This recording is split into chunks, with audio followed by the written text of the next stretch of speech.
अस्सलाम वालेकुम, मैं हूं गुलाम रसूल शहज़ादा और आप देख रहे हैं गुलाम रसूल शहज़ादा व्लॉग। इस वक्त मैं मौजूद हूं नारान में। अगर आप नारान आना चाहते हैं तो ये वीडियो आप एक बार ज़रूर देखिएगा।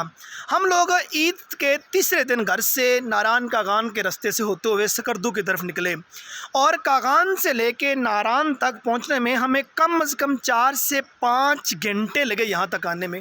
ट्रैफिक इतनी ज़्यादा ब्लॉक थी, इतने ज़्यादा लोगों ने मूव किया हुआ था इधर कि पता नहीं मैं क्या कहूँ इस बारे में। तो लिहाजा अगर आप नारान और कागान का सफ़र करना चाहते हैं तो आप ईद के दिनों में मत आइए।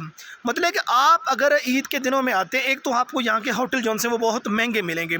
आज हमारी वापसी है और वापसी की रीज़न ये है कि जौन सा इधर नारान से कागान तक आने में रास्ते में एक पुल है, वो उन्होंने तामीर करना है, वो पिछले साल टूट गया था। तो लिहाजा इस वजह से वो रास्ता जौन सा वो बंद कर रहे हैं। तो आपके लिए मसाइल होंगे, अगर आप आएँगे तो आपको वहाँ से वापस पलटना पड़ेगा। तो लिहाजा वहाँ अगर आप नारान कागान आना चाहते हैं तो आप एक तो इन दिनों में मत आइए, क्योंकि वो पुल जौन सा मरम्मत करना है, रास्ता बंद है।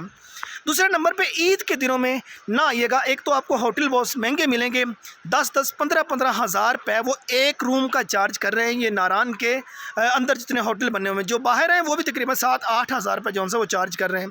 अगर उससे हट के अगर आप किसी दिन मूव करते हैं तो आप को कोई इतना ज़्यादा इशू नहीं होगा। तो ये छोटा सा क्लिप था, जस्ट आपको बताना था कि अगर आप नारान कागान में मूव कर रहे हैं तो थोड़ी सी ये एहतियात कीजिएगा।